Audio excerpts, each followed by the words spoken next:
Hello students, please come on in, grab a seat wherever you like. There are no assigned seats for this class, so just sit with your friends or by yourself. Yep, make yourself comfortable.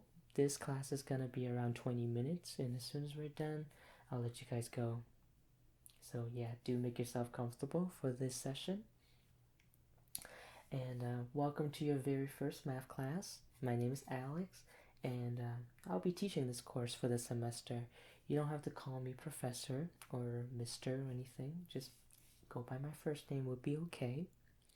So, once again, welcome. This is your very first day for the semester, so we're going to do something very basic, okay? We're not going to do anything hard. We're just going to stick with something extremely basic. Can anyone guess what we're going to be learning today? Very close. We're going to be learning about fractions. Can anyone tell me what a fraction looks like? Yes, please answer the questions if you want to. Perfect. So, marker. I'm going to be using red for today. So, as the student described, a fraction generally looks like this. There's a number on top and there's a number on the bottom. So, can anyone tell me what they're called? Yes.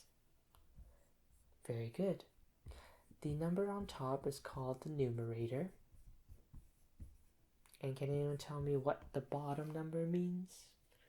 Denominator. Very good. Thank you for your participation. And if you're shy, you don't have to speak. It's math class. Participation really doesn't matter as long as you understand the concept. That's all we have to figure out, okay? So, numerator and denominator. Now, all the fractions that we see can be translated into decimals. So can anyone give me an idea of what 3/4 is in a decimal? Very good. Is 0.75. And how did you get that answer? Well, so just look at the bottom part. A fraction, that means 4. So there's 4 whole parts. And in this specific fraction, there's 3 parts of the 4th. So if you do 25% plus 25% plus 25% plus 25%, you will get 100%, right? So that's how I generally like to look at fractions, as percentage, kind of. So now, 4 parts of 25% equal to 100, and if you have 3 parts of that, what did you get? 75%, right? And to translate it into decimal, you would say 0.75. Do you have any questions so far as to how we're getting this number? Okay, great. So that is kind of the basics of fractions. I hope you guys understand that. Now let me just erase everything here.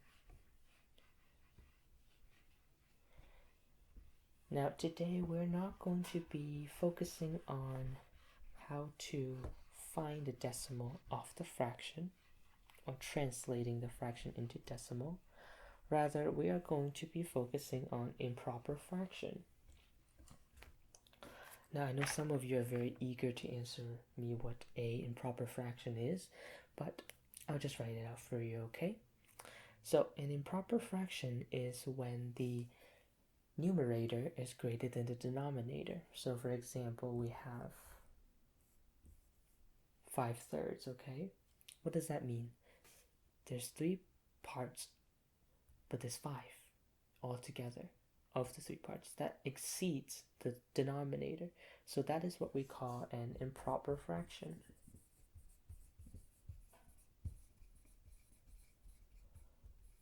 It's improper because the numerator is greater than the denominator. Any questions on that? Very good. So, how do you go about solving that?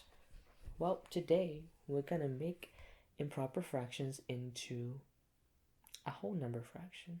So like we saw on this one, 5/3, this one already exceeded 3. So you would say 1 and 2/3. What does that mean? We translated the 3 into 1 because that's 1. You know what I mean? When you have 3/3, that equals to 1. Any questions on how we got that? Good. So when you have 5/3, that is over 3, you put the 3 into here as a whole number, and obviously 5 minus 3 equals 2. So there's 2 remainder on the 3 parts. So you will get 1 and 2/3. And what does that mean? That means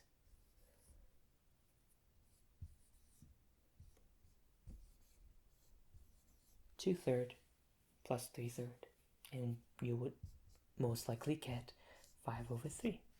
Okay, so that's gonna be the basics and kind of the idea we're going at for today. Okay, very basic. We're just going to make improper fraction into this. Okay, so I am going to erase this for now. If you have any questions, do ask before we get started with the activities.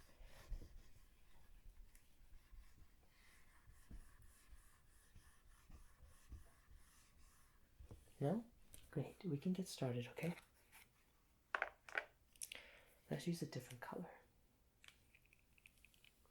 Let's use something, a blue marker. I like blue. So, we're gonna start off very easy. Let's do 7/2. Can anyone read that? Good. So, how would you be able to translate this into a whole number with fractions? So we would first look at the bottom number, 2. How many times 2 would it not exceed 7? You would say 3, right? So what is 2 times 3? 6, right? So if it goes into 2 3 times, you would write 3 here. Now it goes into 3. 2 goes into 3. 2 goes into 6 3 times, right? Sorry, stuttered. So how would you be able to know the remainder? By doing this, with 7 minus 6, there's 1 left. So it's 3.5. Everybody understand that? Very good. I'm going to use the thicker marker now. I think it's better for the board.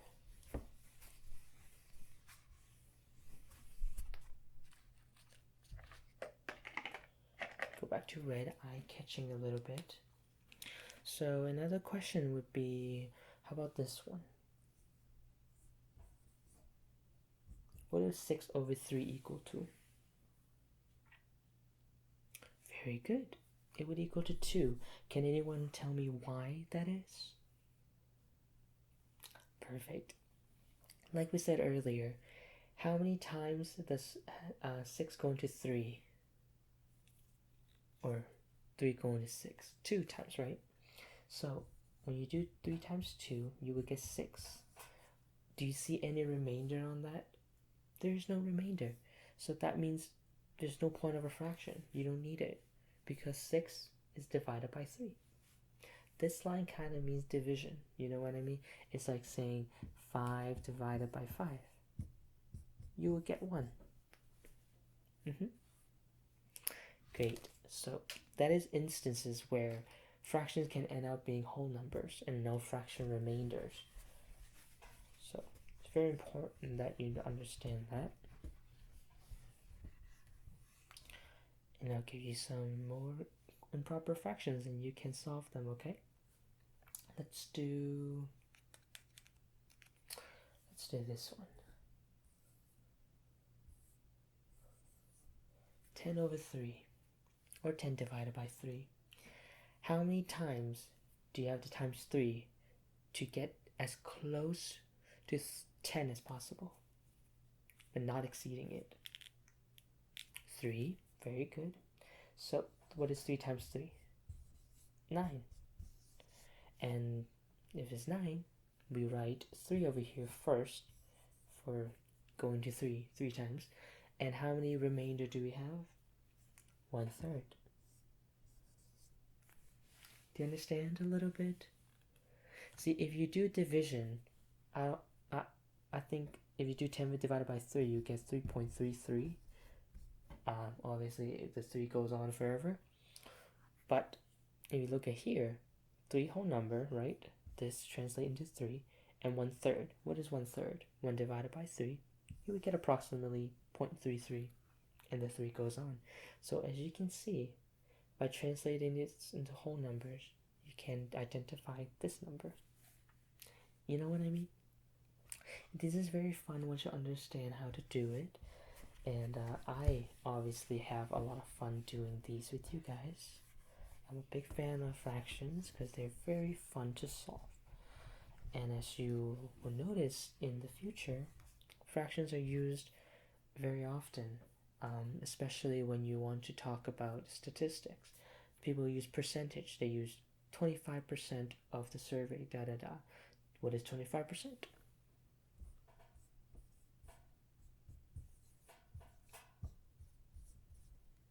One-fourth. And how did I get that? It's so simple. 25, like I showed you before, goes into 104 times. So, one of that, 1/4 of that's 25%. So, obviously, there's a lot of relations between decimals and fractions and percentage. So, it's really helpful for us to understand the concept of improper fraction. So, when there's improper fraction, generally there is going to be a whole number, okay? So it's going to exceed a decimal that is less than 1. Let's do an example. We can do a larger number if you guys want. We can do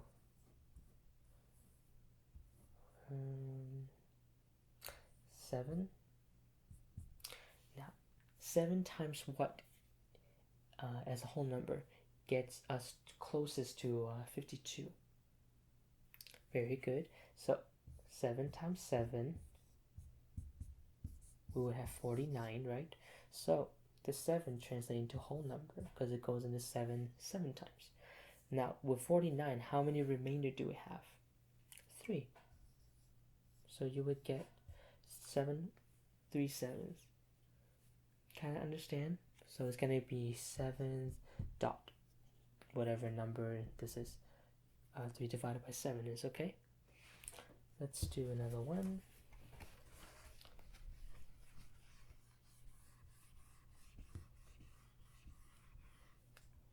We can do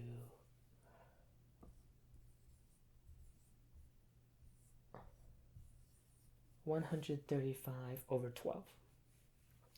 So this one, a larger number, so it might take a little bit longer for us to figure out, but very simple. 12 times 10 is 120, right? If you know that, it's much easier to proceed from there. So 120 to 135, there's 15 left, right?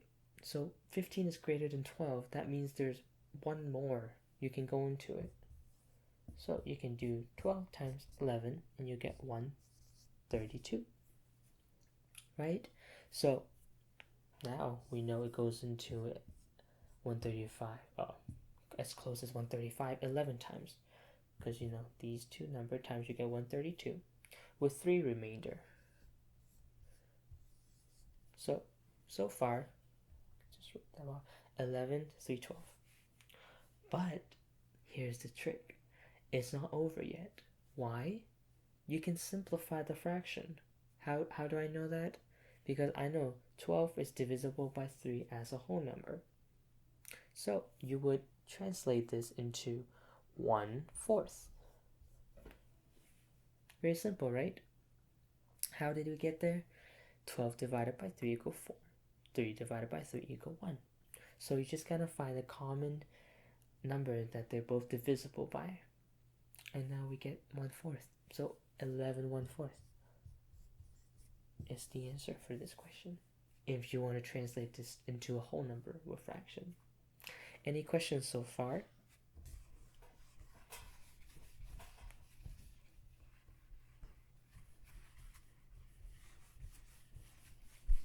Well, I'm not going to jump ahead, but we do have lessons coming up that requires you to do addition and multiplication of these fractions.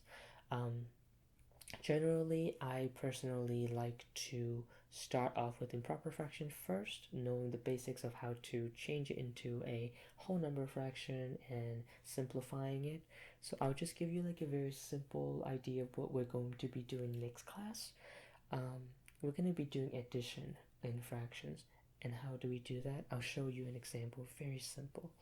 Let's do 2/5 plus 3/5, right? So you just have to add them basically, which equals to 1. And how did I get that?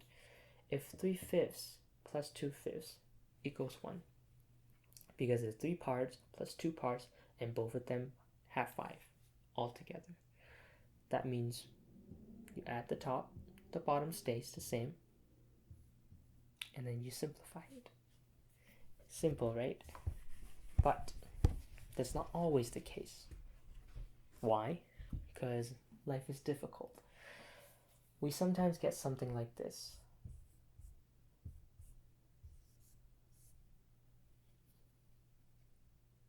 Two-thirds. Now, people that don't know what fraction is would probably say 7/10 or something like that because they add both of them. Now, this is the tricky part. The denominator, in order for them to add together, they have to be the same. And how do we get them to be the same? We both find the number that they both go into evenly. So, does 7 go into 3 evenly? No. What about 14? Does it go into 3 evenly? No. What about 21? Right? 21 it does. So, in order to get them to have both common denominator, we have to multiply both of them into 21 on the denominator. And how do we get there? 7 times what equal 21? Yes, 3. Yes. So how you have to multiply the top as well? 5 times 3 equals 15. Right? Same thing here. How many times does 3 go into? 21, 7 times. And then 7 times 2 is 14. Very good. Now we have a common denominator that they can both be added, okay? And the reason you have to multiply the top and the bottom is because you want to translate it that the fraction still equals the same thing. Because if you put in a calculator, 5/7 is the same thing as 15 over 21. You know what I mean? That's why you must multiply both, top and the bottom, and then once you have the common denominator, 21 here, you can add. And why did we do the whole number and improper fraction? Because stuff like this do happen. The top is greater than the bottom. Then you would translate this into 1/7 21. Or is it 8? I believe it's 8. So let's change that number. So, because 21 goes into 1, so you leave 21 and an 8. So 8 remainder. And can you simplify this number? No, you cannot. So we're going to keep it at that, and that would be the answer. So that would be the lesson for next class. And we can do one more, because I did assign homework for you guys to practice on the addition parts. We can do one more. Let's do it a little bit more difficult. How about that? Let's do a larger number.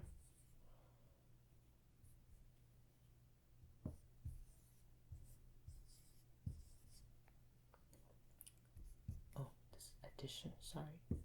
We can do multiplication next time, which is much more difficult. So we have 5/12 plus 12 over 24 equals to what? Now, you can actually reverse and go backward. And what do I mean by that?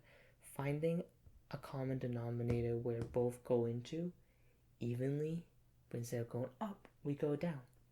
So to go down, 24 goes into 12 exactly 12 goes into 24 exactly 2 times. So we can reduce this one into half. So how do we get from 24 to 12? Well, we divide by 2. And whatever you do on the bottom, you must do it to the top. 12 divided by 2, we have 6. And as you can see, this is a good example. 12 over 24 is 1/2. 6 over 12 is also 1/2. So we're just kind of translating them into different numbers, but the ratio is still the same. This is a ratio. Now, this one stays the same. What can we conclude on this? It's going to be 11 over 12. Okay? Any questions before we end the class? Great. Well, I really enjoyed this class. Very great to meet all of you, and I hope to see you guys in my next class. And please do your homework and be prepared for any questions, anything you would like to ask me, okay? Bye, take care. Have a wonderful grade. Thank you.